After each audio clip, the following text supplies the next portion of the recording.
जब मैं 9वीं लोकसभा में आया था, वीपी सिंह प्रधानमंत्री थे। डॉक्टर अंबेडकर की जो आदमकद तस्वीर थी भगत जी, वो संसद भवन के बाहर थी। उस पे चिड़ियां बीट करती थी, बरसात में पानी गिरता था और उसकी सफाई भी नहीं होती थी, छोड़ करके 6 तारीख को और 14 अप्रैल को हम लोग सह सम्मान डॉक्टर अंबेडकर की जो प्रतिमा थी उसको संसद के अंदर लाए। इसका श्रेय हमें है। डॉक्टर अंबेडकर को उनका जो योगदान था, वो आजादी के आंदोलन में 2-3 बड़े नेताओं को छोड़ दीजिए, और वो कोई इस आजादी के भी वो पक्षधर उस तरह से नहीं थे। उनका कहना है कि 25% जो जनता है उसकी आबादी का क्या होगा। खैर, गांधी जी उनको मुख्यधारा में लाते हैं और डॉक्टर अंबेडकर की जो प्रतिमा है वो तो लगती है। और पहली बार डॉक्टर अंबेडकर के साथ साथ नेल्सन मंडेला, जो रंग भेद के, जाति भेद के दोनों नायक हैं, उनको 1990 में वीपी सिंह जी के द्वारा नवाजा जाता है। अब जो जिसका जिक्र मेरे मित्र त्रिवेदी जी ने किया, मंडल कमीशन की अनुशंसाएं 1978 में हम लोगों ने, जनता पार्टी ने, जिसमें भारतीय जनता पार्टी के भी हमारे मित्र उस समय जनसंघ के शामिल थे, हम लोगों ने मंडल कमीशन बनाया।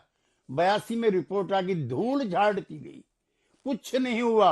वीपी सिंह जी आए, उन्होंने मंडल कमीशन की अनुशंसाएं 7 अगस्त 1990 में पूरी की। मैं उस सदन में था, पता नहीं आप थे कि नहीं थे। मैं चश्मदीद गवाह हूं कि 3 बार पानी पिया है आपके नेता स्वर्गीय राजीव गांधी जी ने। जाति के आधार पर आरक्षण नहीं होना चाहिए, जो संविधान की व्याख्या है, जो डॉक्टर अंबेडकर की व्याख्या है। जात के आधार पर नहीं होगा। जातियां बटी हुई हैं, जातियों को उनका श्रेय नहीं मिलता है। जो 25% आबादी है वो सारे राजकाज से अलग है। इसलिए उस पर 3, बिल्कुल ठीक कहा त्रिवेदी जी ने, बहुत लंबा भाषण में 3 बार पानी पिया चुके, मैं सदन में था। अब मैं कहना चाहता हूं कि जो मंडल का विरोध है वो मंडल का विरोध नहीं है, एक मानसिकता है। आज मैं एक अखबारों की सुर्खियां देख रहा था, 92% आबादी, 92% जो पद हैं सीवर साफ करने के, पखाना उठाने के, वो SC/ST के हाथ में है। उसी का विरोध कर रहे थे अंबेडकर। अंबेडकर का पहला सत्याग्रह पानी को लेकर है। पशु जहां पानी पी रहे थे, डॉक्टर अंबेडकर को वहां पानी पीने की मनाही नहीं थी। ये सही है डॉक्टर अंबेडकर, और बिल्कुल ठीक कहा हमारे मित्र सुधांशु जी ने। सोशलिस्ट और अंबेडकर, समाजवादी पार्टी और रिपब्लिकन पार्टी मिलकर के एक पार्टी बनाने के सिलसिले में थे।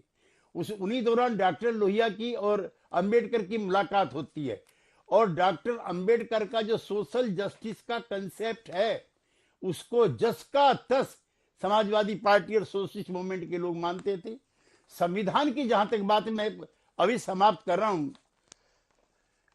संविधान का सबसे बड़ा जो प्रहार हुआ है वो हुआ 25 जून 1975 को। जयप्रकाश जी की रामलीला मैदान में मीटिंग है, लोक दल की तरफ से अंजना जी, मैं भी बैठा हुआ हूं। हाँ। और मदन लाल खुराना उसको कन्वीन कर रहे हैं। हाँ। जयप्रकाश जी का अंतिम भाषण है कि इंदिरा जी ने अपनी अथॉरिटी समाप्त कर दी है, लिहाजा उनके गलत कानूनों को मत मानो, जिसका बहाना लेकर आपातकाल लगाया गया। 2 लाख हमारे जैसे निहत्थे और बर्बस लोगों को जेल में डाला गया, कई के घर तबाह हुए। और उसके बाद जिस तरह से उनको जगमोहन लाल सैना के फैसले को जिस तरह से बदला गया, मैं बिल्कुल सही कहना चाहता हूं जो अमित शाह जी ने कहा, संविधान का संशोधन इंदिरा जी की कुर्सी बचाने के लिए था,